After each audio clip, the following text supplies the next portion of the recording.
Well, Chris Popper, I'm joined by Duane Crawford here as we get ready to kick off the 2016-17 football season. And this is our first Ellsworth Football Coaches Show. We're going to do this once a week until right before the MDI Ellsworth preseason game, the scrimmage. And then we'll go every Friday, or every Thursday and Monday like we have in the past. So, give us a little state of the Ellsworth Eagles football team.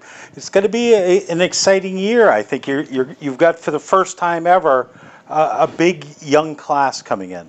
Yeah, we have a good size freshman class coming in. Some new players that have never played before, and then some upperclassmen that have played previously, took a couple years off, and now we're back again. And I think part of that's driven by the success that we had last year, and the kids seeing the team having a lot of fun. And so you never know until Monday morning, and even then when we go out for that first practice, we get kids filtering in until school starts, and sometimes a week after. But we've had good numbers all summer, 18 to 21, 22 for Tuesday night practices, and 7-on-7 with MDI and Bucksport and Washington Academy. So it'll be interesting to see what we get. I'm hoping mid-30s. Which would be huge. It would. Well, and we've talked, and I think this is probably the third or fourth year we've done coaches shows. You build upon the foundation of previous classes. Last year was a good year for Ellsworth football. Yeah, and I was talking, we had a registration and clinic for 3rd through 8th grade players last night, and I was talking to the parents, and we went 24 games without winning, and it wasn't so much what the coaching staff did, but it was what the players coming up through did to get us over that hump, because they started getting experience and they'd been playing from 3rd, 4th, 5th grade all the way up through, instead of starting right from scratch with your first year, no one ever played football before. Right. So it was that building process, and I think that's just kind of building on itself. And every year I think we're going to have more and more players, and I'm cautiously optimistic. And we've had trouble breaking that 30 barrier, so I hope that we get there this year. And really, that's a magic number, because you've got with 11 against 11, and you've got, naturally people are dinged, and you need to have the seconds practicing up against following the first. So it's really important to have that critical mass. Yeah, it is. Football's a numbers game, and the more you have, the schools that do well have 40, 50 people on the squad, and that's what you need. So, building upon that success of last year, tell us what's happened over the summer. You mentioned some of it. You've had Tuesday night practices. You had a very successful 7-on-7 schedule, and then you had the NFL training program as well. Well, we didn't this year. We didn't have the training program. Unfortunately, that's been gone for 2 years, and that was a really nice program. Our last year we had well over 200 players show up from all over the state, and it was too bad that got canned by the NFL and the National Guard.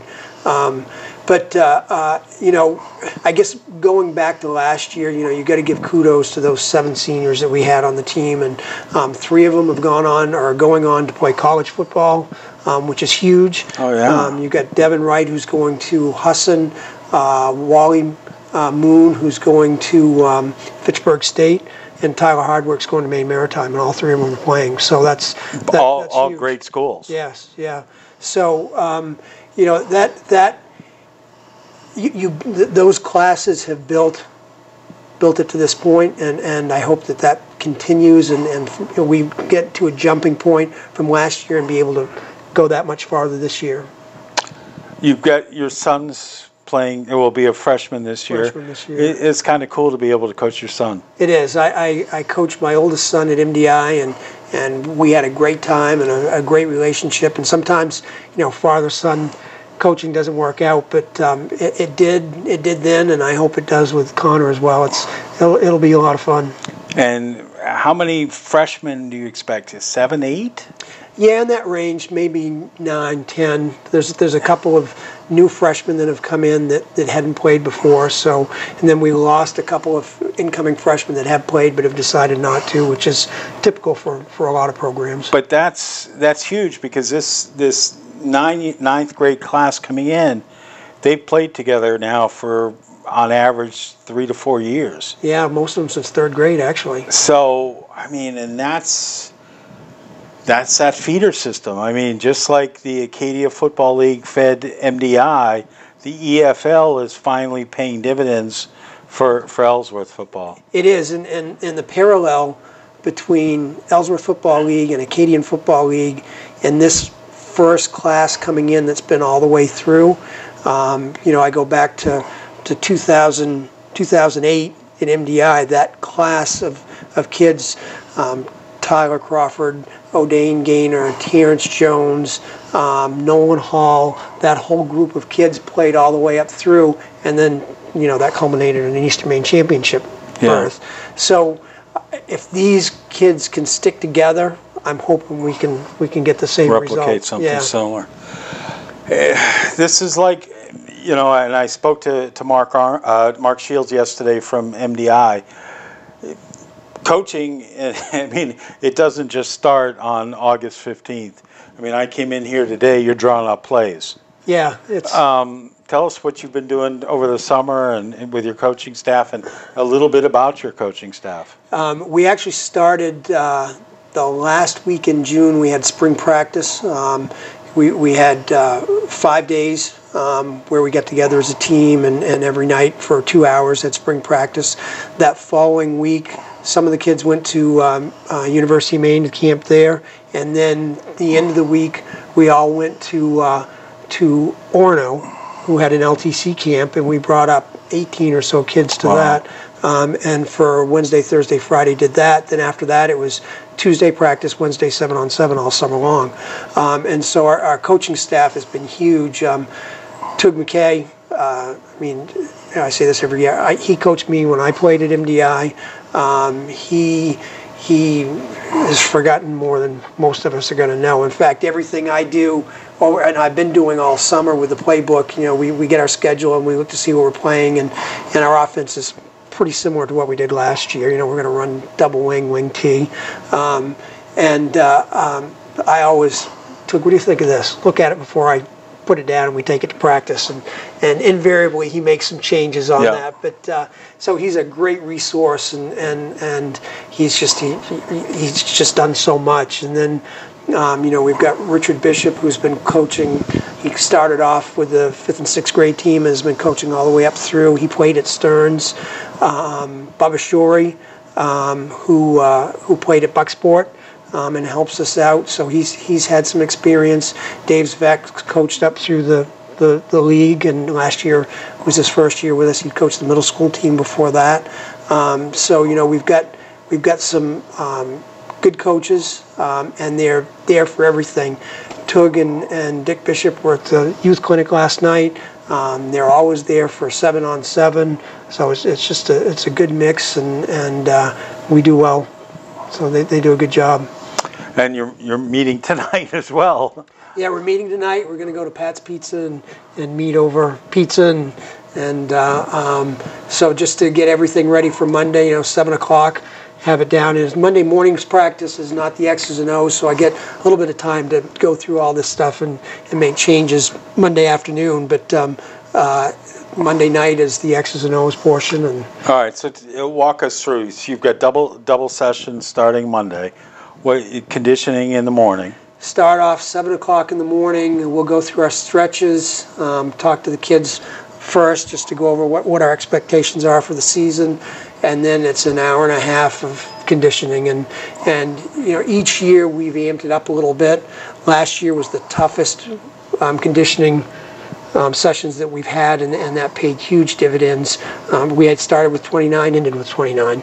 No major injuries, no concussions. Kids played the entire season, and previous to that, we've had a lot of players that hadn't played any sports before, so it was tough to push them as hard as we wanted to because you just lose them. Right. And so last year was the first year we could really, really push, and this year is going to be a little bit harder than last year. So hopefully everyone's been running. Hopefully everyone's in shape, because if you're not in shape come Monday, it's 2 weeks of not much fun. Now it's Monday morning practices, and it's conditioning is not fun, but winning is fun, and that's where I it all starts. remember that last year. I mean, absolutely. Yeah, and that's the difference. That's the difference between last year and the previous years. Was, you know, the ability level has gone up, the experience level's gone up, the conditioning level's gone up with that, and the players coming back this year want to be pushed harder. They've been at practice on Tuesdays. We've done a little bit of that conditioning during our warm-ups, and they want more. You know, we'll do burpees and we'll do 3 sets of 10 and say, oh, let's do another one. Well, there's only so much time that we have, so we'll, you know, that's not a conditioning. That's just trying to get us through the summer and have them remember what we do and emphasize that and keep it fresh in their minds. But Monday morning, and if you haven't done anything all summer, yeah, the first 3 or 4 days are really tough. And I just tell the kids, you're going to get up, and, you know, Tuesday morning you're going to be sore, Wednesday morning you're going to be sore, Thursday morning you're going to be sore, but get over that hump. Don't give up. Just keep coming back. And they saw last year what happens when you do that, and so I'm hoping they all were able to make it through. That. Yeah, 2 weeks of 2-a-days. So. Well, and everybody's happy when 2-a-days are over. Yes. I mean, coaches, kids, parents, everybody's happy. Yeah, it's a long day. I mean, you get up. I'll get up at 5 o'clock in the morning, get to the high school by 6:30, make sure everything's ready. You practice. It's always wet in the morning. You come back to work, you're in wet sneakers and wet socks and change out of that. Well, and that's the thing is the kids can go back and, you know, if they're working, they get work, but they can go home and take a nap. They can, yeah. You've got to come to the bank. Come back to work, yeah. Tony's not going to say, Duane, hey, you had practice this morning. Why don't you come in at 11? No, it don't work like that. Well, in previous years, a couple of times I've taken the week off on vacation, but invariably I find myself back in here anyway, so it's just up the street. I might as well just stay here. Yeah, with wet sneakers. Yeah, exactly. Yeah, exactly.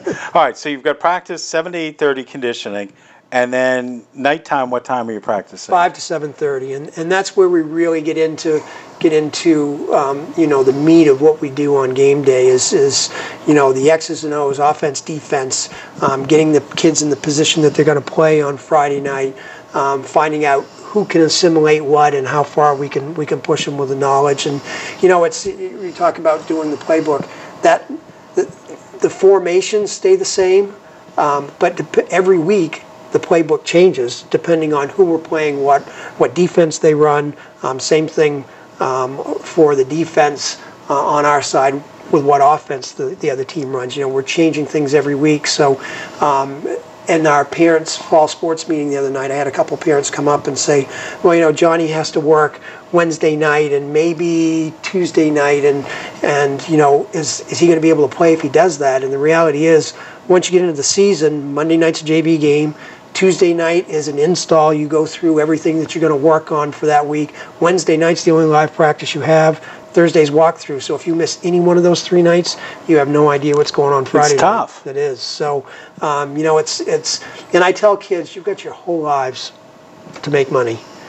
Take advantage of high school and all the things that are made available to you, and don't rush the employment any sooner. Yeah, and it's, you know, and that's the difficulty, because there are outside pressures, and you know, if you are going to play a varsity sport in high school, there is that demand upon the time. There is, yes. And I mean, whether it's baseball, basketball, soccer, football, cross country golf, I mean anything, cheering, there is that expectation that you're going to be able to make practices. And coming from a town or an area that doesn't have that football tradition, you know, and there's a huge dichotomy between basketball and football and the number of people it takes to play the game. You have 5 basketball and 11 on football, so there are less personalities to deal with. But if you went to the varsity basketball coach and said, "Hey, coach, I can only make 2 evening practices a week," well, you're not even going to play the team. So football is, you know, we're getting there. because the kids coming in that have been playing through the Ellsworth Football League understand.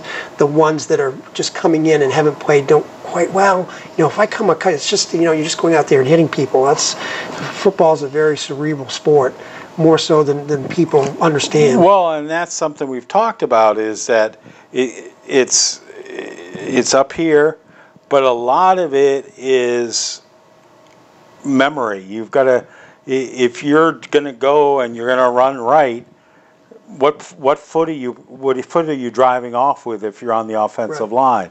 If you're going to step forward and then move to the right, how does it? I mean, everything is done, and it's like you just do that by repetition. You just can't. Well, Chris, this is what you're going to do. No, you have to go out there and it's all well and good to sit there and fire off the line, but when all of a sudden you have a 225-pound lineman lining up against you and looking up at you, and he's got bad breath and he's breathing on you and he's telling you nasty things on the line, it all changes. Yeah, it does. And the thing with X's and O's, you draw them up.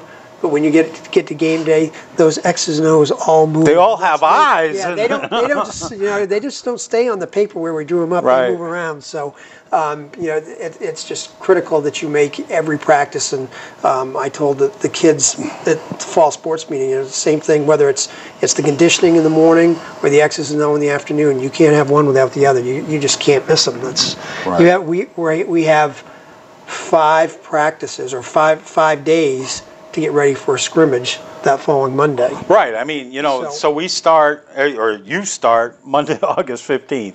On the 22nd, you have a scrimmage, and it's very controlled. Right.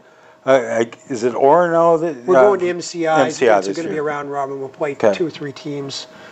And then that following Friday is a controlled scrimmage, although you won't kick. No. But it's a game against MDI. It is. And it's MDI. It is, and it's the first half against MDI is the varsity going against each other, and then we go a series of 2 in the third quarter, and then the JVs go in. That's at the exhibition game. At the controlled scrimmage, coaches are on the field, so we can stop things and say, you didn't do this, you didn't do that. Well, Friday night against MDI, and you either know what you're doing or you don't. Right, and that game will be on the radio here on AM 1370 WDEA. Nice. So, it's hard to believe. All right, camera's yours. What do you want to tell the Ellsworth community? I just want to thank the community for all the support, and one of the things I'd like to say this year, this spring, our first president, Tug White, passed away. He's been there with us since the beginning. In fact, when it was just Fables and I who started it, and we're wondering, we're trying to find somebody that we could get to be the president, and somebody that's well known and a figurehead in the community.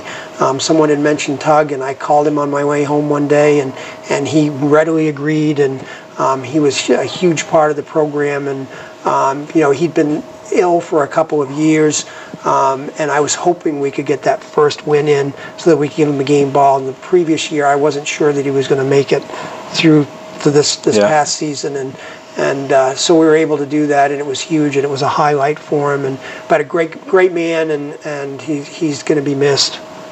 A lot of home games. You've got their stands this year, and we really want the community to come out there and support the team. Yeah, one of our players last year, Chris DeJulio, built some bleachers for us and did an excellent job. Yep.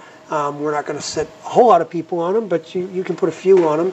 And, come out, support the team, But you've got that beautiful natural amphitheater, too. It is. It's a great field. It really is, and we're blessed to have it. And, everything that's out there has been donated by Ellsworth Builder Supply or some local carpenters that put it all together for us. So whether it's the snack shack, the press box, the scoreboard, it's all been done by the community. So it's been fun. It's been a great journey, and I hope these next 4 years are really going to be. And this year is a real building year for next year, because next year we'll be eligible for the playoffs in whatever division we end up in.